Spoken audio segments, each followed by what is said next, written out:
Assalamualaikum warahmatullahi wabarakatuh. Halo Sobat Sosiologi, selamat datang di podcast Uncover Sosius. Podcast yang menjadi ruang bagi kita untuk ngobrol santai bareng dosen dan juga membahas sisi lain dari dosen yang jarang kita tahu nih teman-teman. Oke, bersama aku Linta Masita yang akan menemani kalian di podcast hari ini. Dan yang menjadi teman ngobrol aku adalah Bapak Dr. Muhammad Hayat MA. Selamat datang di podcast Uncover Sosius, Pak Hayat. Iya, terima kasih sekali saya bisa diundang di acara ini. Gimana kabarnya Lintang? Baik Pak, Alhamdulillah. Kabar Bapak bagaimana Pak? Alhamdulillah, baik, sehat selalu. Wah, saya tuh seneng banget ya Pak hari ini karena bisa dikasih kesempatan untuk ngobrol santai bareng Pak Hayat seperti ini. Karena biasanya cuman di ruang kelas dan kalau waktu ujian lisan aja tuh Pak. Di ruang kelas galak gitu ya. Baik, Pak Hayat, jadi hari ini ada kita membahas hal-hal yang menarik nih Pak Hayat. Yang pertama kita akan berbicara mengenai hasil survei dari teman-teman sosiologi. Survei tentang Pak Hayat nih. Jadi pandangan teman-teman terhadap Pak Hayat. Saya jadi penasaran seperti apa sih hasil surveinya. Oke, langsung saja kita ke survei yang pertama nih Pak. Apa first impression kamu saat pertama kali melihat atau mengenal Pak Hayat? Jawabannya adalah, 15%-nya itu menjawab bijaksana, sabar dan telaten, dosen killer, bersemangat dan menggebu-gebu, dan yang paling tinggi 40%-nya adalah keren dan gaul. Nah, Pak Hayat bagaimana nih perasaannya ketika mahasiswanya itu menilai kalau Pak Hayat ini adalah sosok dosen yang keren dan juga gaul? Jadi yang paling tinggi presentasinya adalah keren dan gaul. Alhamdulillah kalau dikatakan begitu berarti saya bisa masuk ke dalam dunia mereka ya. Yang menarik, ini ada apa ini ya? Ada dosen killer. Ada dosen killer. Alhamdulillah juga ya. Terus ada apa lagi itu? Ada sabar dan telaten. Emang Pak Hayat ini orangnya sabar dan juga telaten. Kayak di kelas tuh nggak pernah marah gitu Pak. Sabar terus. Iya. Untuk hasil yang kedua Pak, kita masuk ke hasil yang kedua. Ada gaya ngajar atau kebiasaan unik Pak Hayat di kelas yang paling kamu ingat? Untuk hasilnya 80% menjawab pemberian materi detail dan contoh real, dan 20%-nya lagi ada kultum saat bulan puasa. Nah ini menarik nih Pak, ada kultum saat bulan puasa. Ya saya kira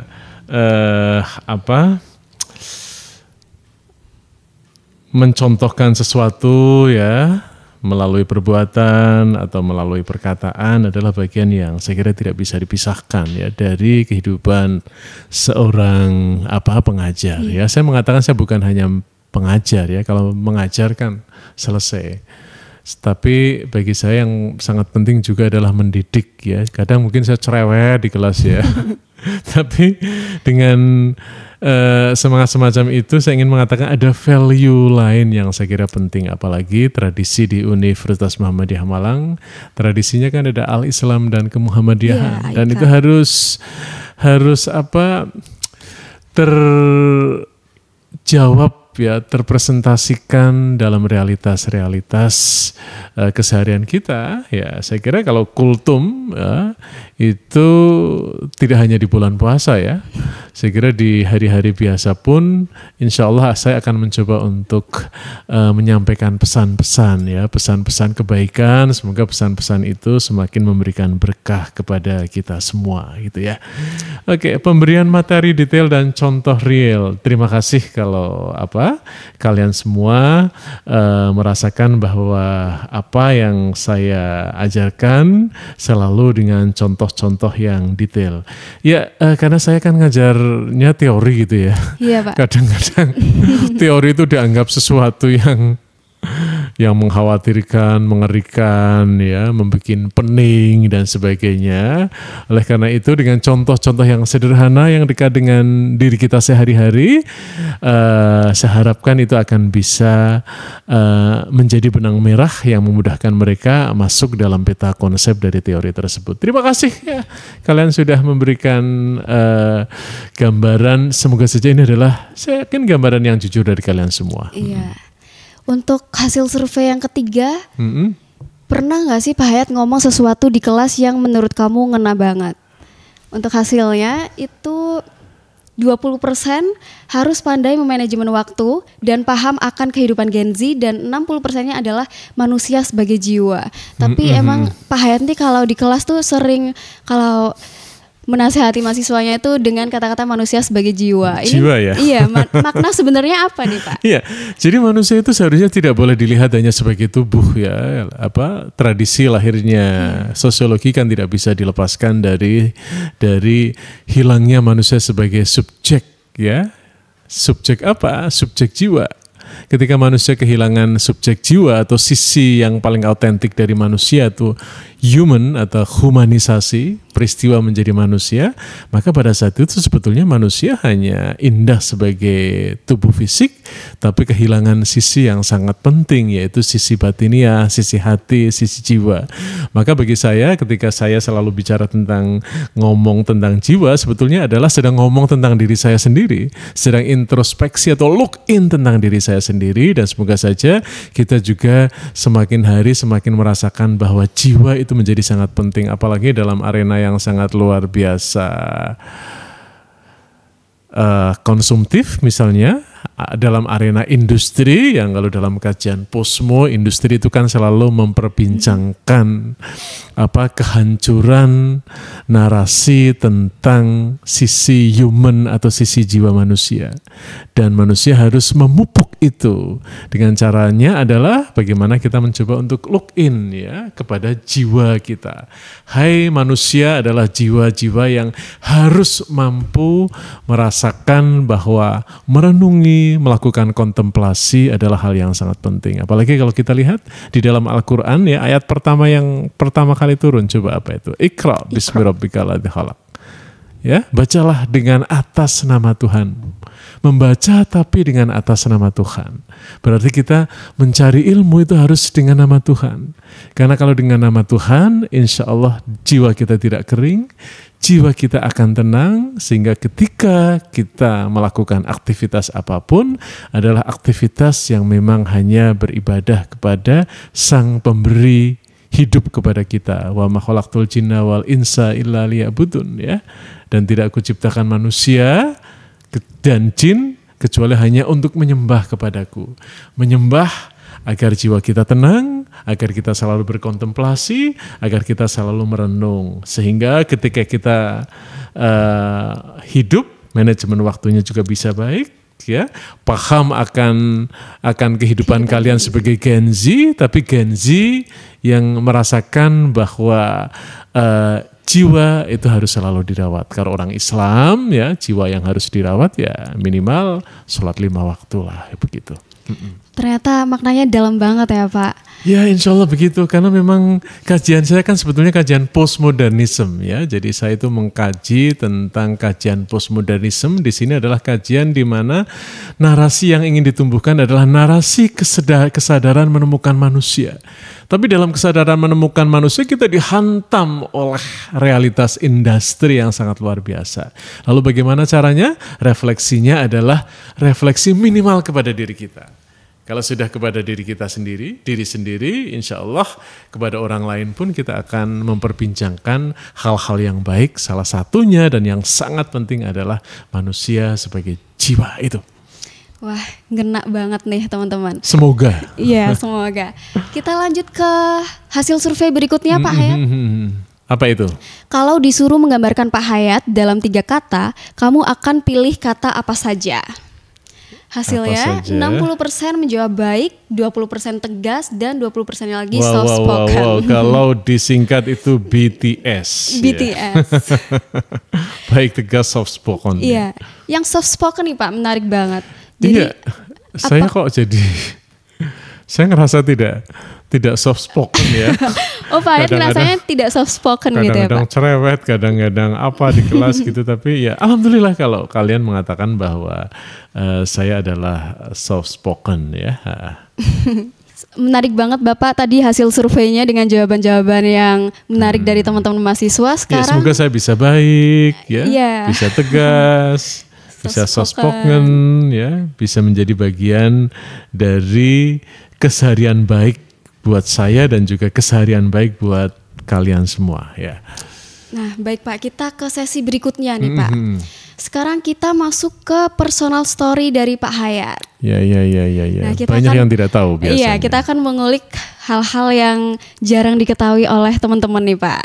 Oke, untuk yang pertama, nah ini menarik sekali nih Pak. Ini jadi waktu masa kecil Pak Hayat tuh suka membaca buku detektif ya Pak? Iya, childhood masa kecil saya adalah saya ditemani dengan buku-buku semacam ini. Saya itu lahir di pusat kota ya, tapi kota kecil.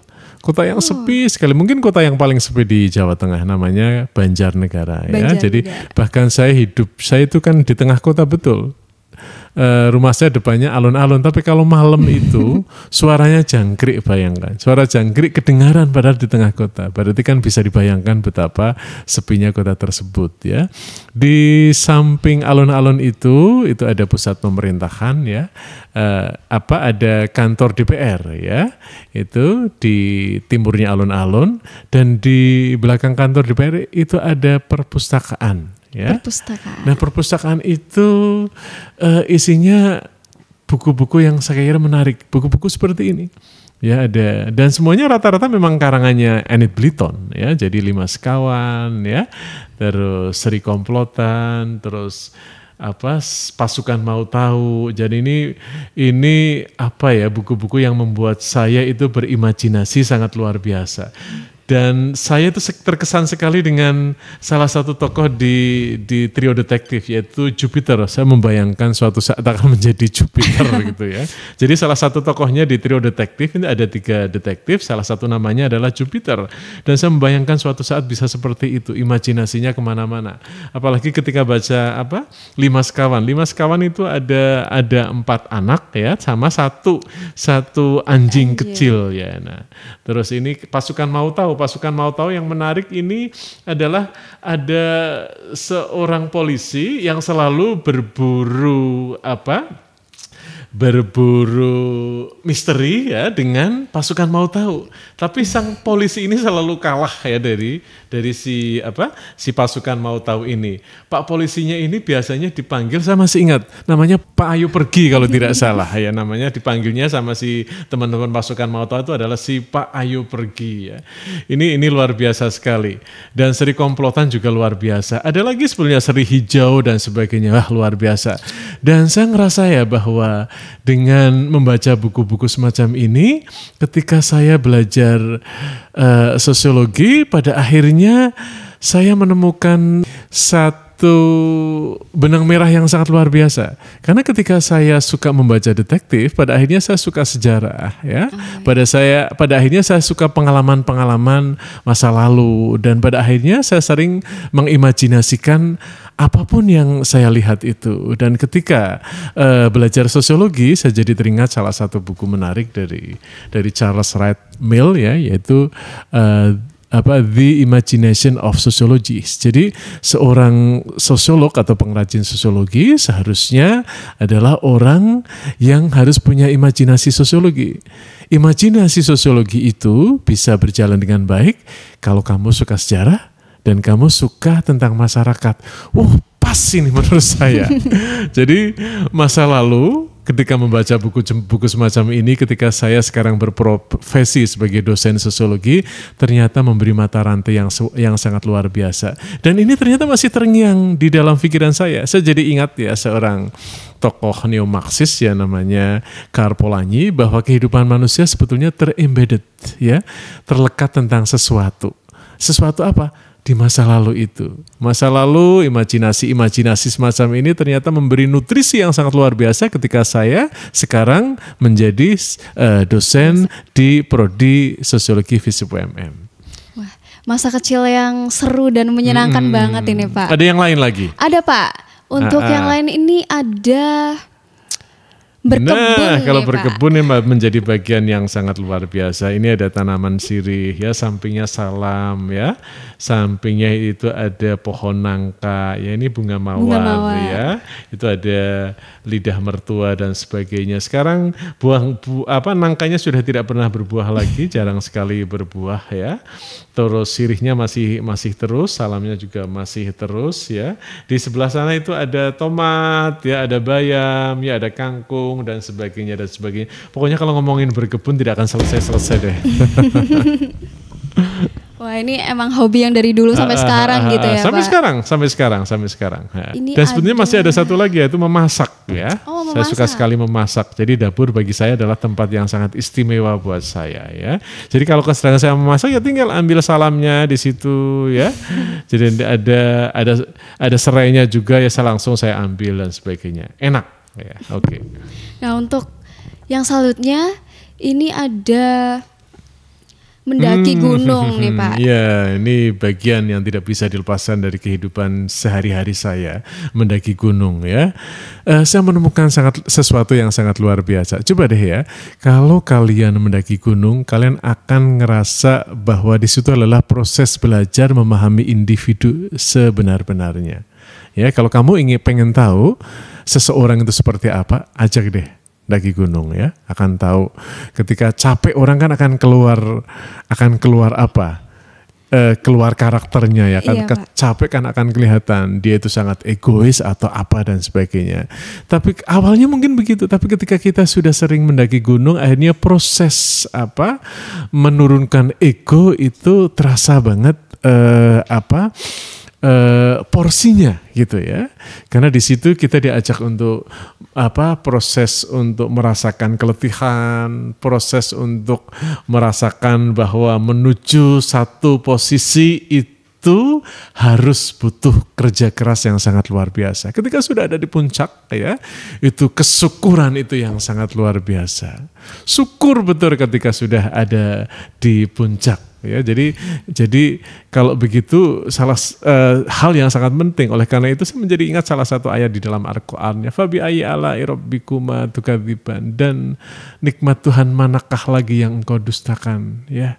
Maka tidak perlu kita mendustakan nikmat Tuhan, begitu banyak nikmat Tuhan yang sangat luar biasa. Salah satunya ketika mendaki gunung ini kesyukuran yang sangat luar biasa.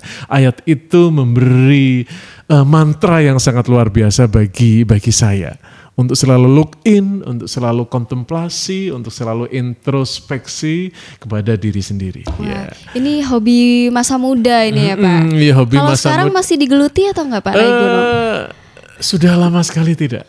Ya, tapi bagaimanapun juga ini adalah bagian yang sangat memberi keistimewaan bagi saya. Seperti istimewanya saya merasa istimewa ketika saya bergabung dengan Prodi Sosiologi FISIP Universitas Muhammadiyah Malang. Bagi saya ini adalah prodi yang sangat luar biasa ya. Kenapa saya katakan luar biasa? Tidak banyak ya prodi sosiologi, apalagi swasta, yang punya capaian-capaian yang sangat mengagumkan. Capaian akreditasi unggul dari BAN PT, capaian akreditasi internasional dari FIBA. Saya kira itu adalah sesuatu yang sangat luar biasa, sehingga kalau pada akhirnya Mbak Lintang kuliah di sini, saya kira kamu senang kan ya? Senang sekali kan, dan saya kira calon mahasiswa baru pun ya, kalau tahu betapa sosiologi UMM itu punya tradisi unggul dan tradisi akreditasi internasional, pasti akan pengen juga merasakan atmosfer kuliah di sini. Oleh karena itu, jangan pernah untuk sungkan dan jangan segan-segan untuk segera bisa menjadi bagian dari kehidupan kampus di Universitas Muhammadiyah Malang, secara lebih khusus sebagai mahasiswa Prodi Sosiologi FISIP Universitas Muhammadiyah Malang. Kamu ngerasakan begitu? Iya Pak, sangat senang sekali. Sangat senang, banyak sekali mungkin perkuliahannya membosankan atau tidak? Seru sekali Pak, apalagi kalau belajar di sosiologi itu kita nggak hanya belajar tentang masyarakat aja, kita belajar cara mengolah data, menganalisis data di mata kuliah SNA, terus kemudian kita juga belajar industri Pak. Kita salah satu contohnya kita belajar CSR. Mata kuliah prakteknya bagaimana? Mata kuliah prakteknya itu biasanya kita turun langsung ke masyarakat gitu Pak. Jadi nggak hanya belajar di dalam kelas, tapi kita juga mempraktekannya langsung ke masyarakat. Seperti itu. Jadi tidak ada hal yang disesali kan? Tidak ada Bapak. Iya, oke. Jadi oleh karena itu menjadi bagian dari prodi sosiologi adalah bagi saya adalah salah satu anugerah terindah yang dimiliki seperti lagunya Sheila on Seven. Wah, Pak Hayat, kita nggak kerasa nih sudah di penghujung sesi dari podcast ini. Nah, sebelum kita tutup nih Pak Hayat, mungkin mau menyampaikan pantun atau pesan atau puisi seperti itu Pak Hayat. Iya, menjadi manusia pada dasarnya adalah proses belajar yang tidak pernah sampai pada tepi, apalagi sepi. Menjadi manusia ketika memahami diri sebagai look-in, pada saat itu sebetulnya manusia sedang berproses untuk merasakan bahwa aku adalah bagian yang paling kecil, aku adalah bagian kecil dari alam semesta. Karena bagian dari yang kecil dari alam semesta, tidak ada ruang buat kita untuk merasakan riya atau sombong sebagai manusia. Ketika ada ruang sombong sebagai manusia, saat itulah sebetulnya manusia sedang kehilangan sisi yang paling penting dari manusia. Sisi apa itu? Sisi jiwa. Ketika manusia kehilangan sisi jiwa, pada dasarnya manusia sedang mencoba untuk merasakan manusia sebagai hasrat. Padahal manusia sebagai hasrat, manusia hanya ingin merasakan sebagai Aberman, manusia super yang menghancurkan apapun. Padahal menghancurkan apapun, dia bukan menemukan manusia, tapi justru kehilangan manusia. Ini kritik saya terhadap Nietzsche. Nietzsche mengatakan bahwa menjadi manusia adalah menjadi Aberman, manusia super yang menghilangkan apapun. Menjadi manusia adalah keyakinan, faith, keimanan adalah sesuatu yang sangat luar biasa.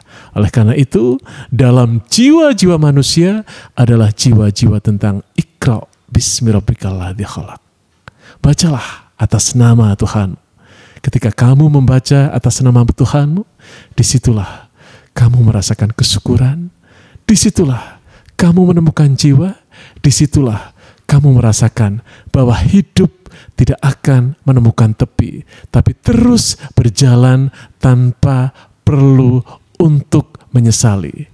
Dalam ruang yang tidak ada sesal, disitulah jiwa terus berproses untuk merasakan kehangatan, kesyukuran dari Sang Pencipta. Semoga kita selalu ada dalam jiwa-jiwa yang mensyukuri. Semoga kita selalu ada dalam jiwa-jiwa yang selalu bersemangat. Terima kasih. Wah, puisi yang sangat teduh dan sungguh indah Pak Hayat. Baik Pak Hayat, terima kasih sudah menyempatkan hadir di podcast Uncover Sosius kali ini. Terima kasih Mbak Lintang. Sama-sama Bapak. Dan juga terima kasih kepada teman-teman sosiologi yang sudah mendengarkan podcast Uncover Sosius bersama Pak Hayat. Oke teman-teman, aku Lintang Masita pamit undur diri. Sampai jumpa di Uncover selanjutnya. See ya!